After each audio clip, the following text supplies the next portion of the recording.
Hello, this is I Go Travel with Don Barnett. The Americans recently blew the long-term agreement over water usage from the Columbia Basin in Western Canada. The Americans basically blew that all to smithereens.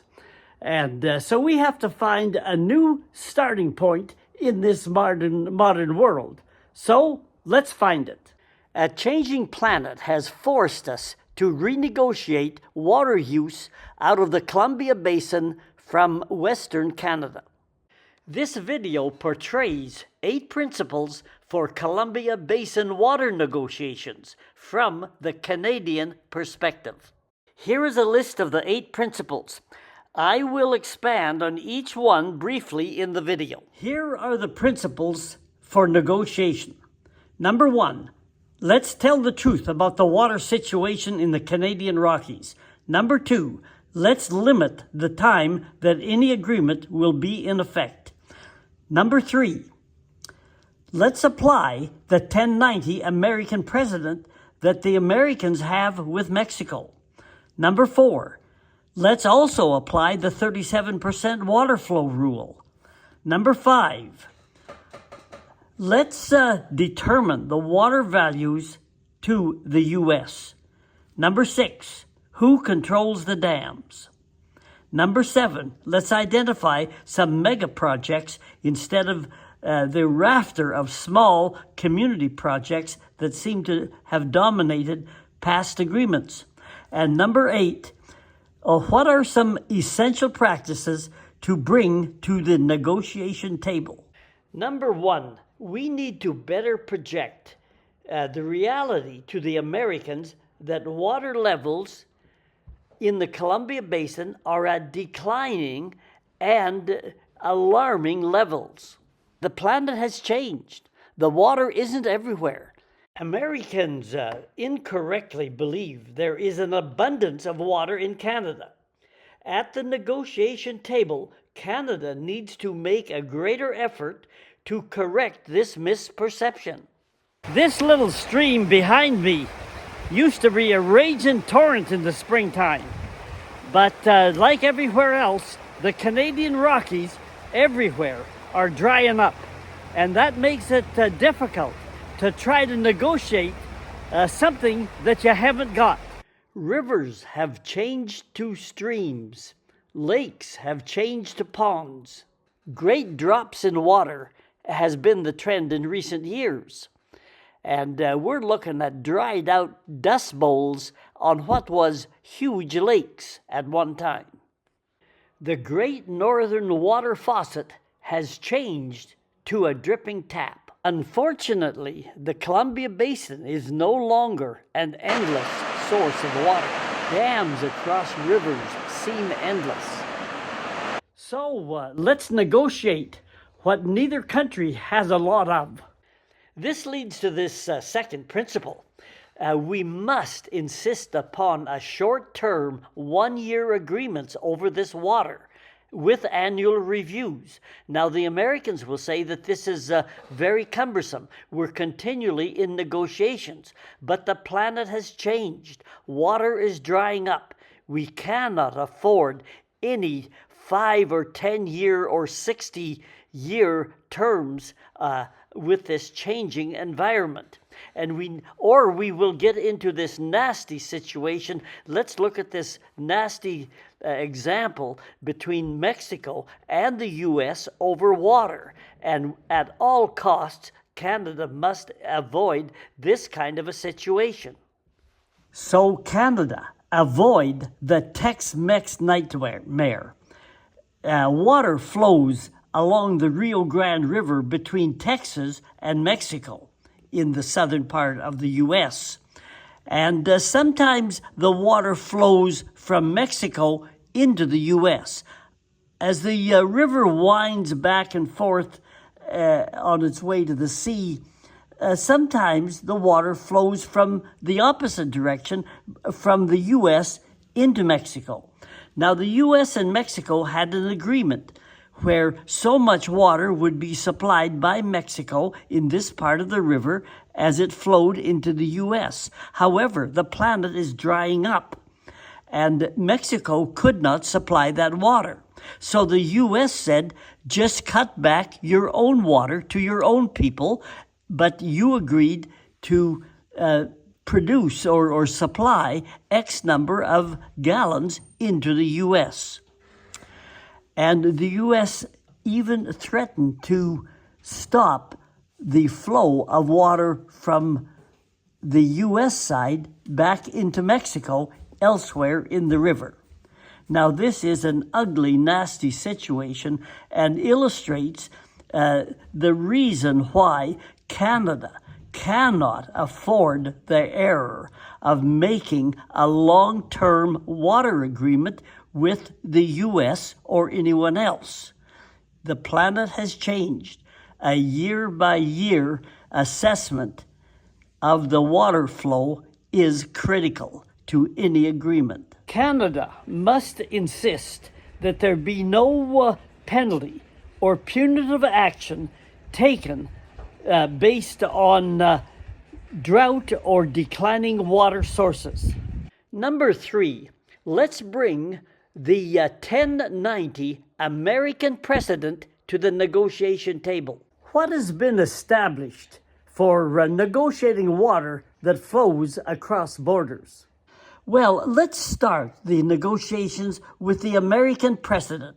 What has the United States established as a precedent for water use in waters that run across borders? Well, let's look at the Colorado River that flows from the U.S. into Mexico. In that agreement, the upstream nation, which is the U.S., receives about 90% of the water and use of the water, whereas Mexico, the downstream nation, receives 10%. This same principle applied to the Columbia River that flows across borders from Canada into the United States would mean that the upstream nation would receive 90% of the value of the water, and the downstream nation would receive 10%. And in this case, the upstream nation is Canada. The downstream nation is no longer Mexico, but the USA. My American friend, anything beyond 10% would have to be attributed to good Canadian neighborness. Let's bring the fourth principle, the 37% rule, to the negotiation table. The 37% rule says that the two major tributaries of the Columbia River is the Kootenay River in Canada and the Snake River in the U.S. Now, the total water that flows from Canada into the Columbia and onward to the sea at the Pacific Ocean is 37% approximately. So if the 37% of the water comes from Canadian sources, then Canada should receive 37% of the value that water generates for the U.S. Item number 5 is the big one. Both countries have to decide on the monetary value of Canadian water to the U.S. We are looking at 3 areas: hydroelectrical generation, irrigation that enables the rich farming and orchard areas of the American Pacific Northwest to exist, and transportation. What is the value of Canadian water that enables ocean freighters to transport on the Columbia River, ocean freighters that can haul millions of goods nearly 500 kilometers inland, and agricultural produce to the ocean at Astoria. Just what is the value of Canadian water to the U.S. that enables this to happen? Thus far, Canada has not been adequately paid at all for its essential water source. It should go without saying that Canada should control its own dams. The U.S. controls its own dams. Mexico does the same. And Canada must do the same. That doesn't mean to say there are no regulations or agreements.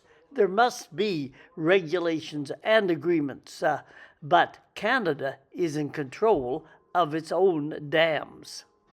Number 7, and this is where the provincial government of British Columbia needs to take more clarity and responsibility. We need to identify specific mega projects within the Columbia Basin. Too often, money has disappeared into general provincial coffers, never to be seen within the Columbia Basin. For example, in the Columbia Basin, there are both schools and hospitals that are outdated and should be rebuilt and replaced. Inadequate supplies in both of them. Nothing has been done. There's been talk about a weir across the Koocanusa. Identification needs to be made of manufacturing and secondary industries within the Columbia Basin. Perhaps building of fish ladders and wildlife corridors are other examples. Finally, let's get to the negotiation table itself.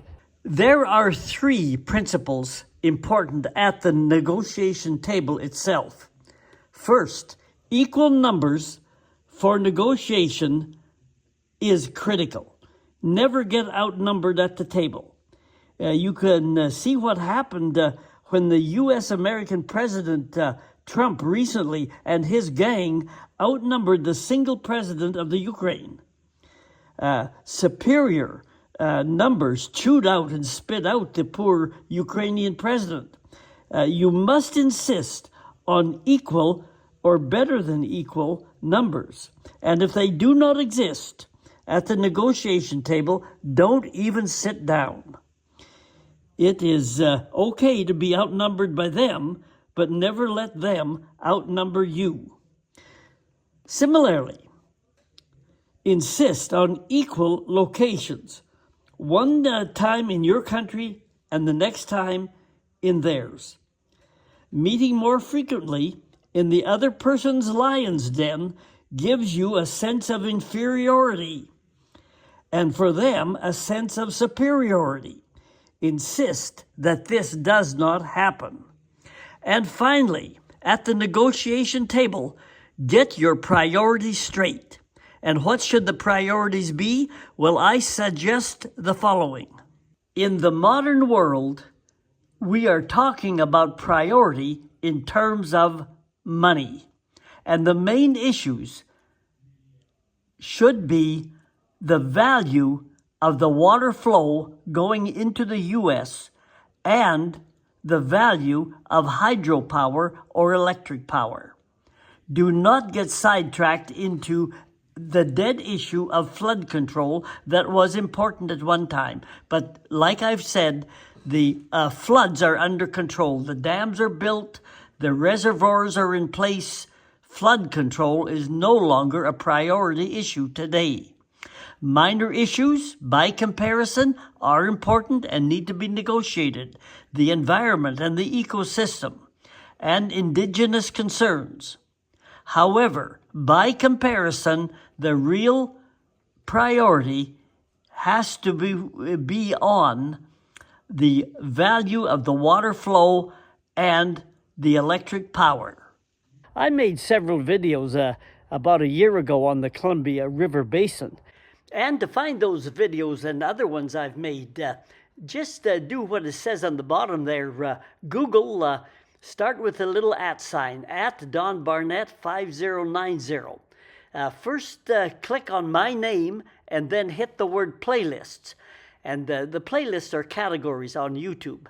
and go to the playlist called Southern British Columbia, and that's where those other Columbia Basin videos are. But I've got lots of videos on my channel on YouTube, and until then, hit the subscribe button, and that'll tell you when we're putting more videos back up on the internet.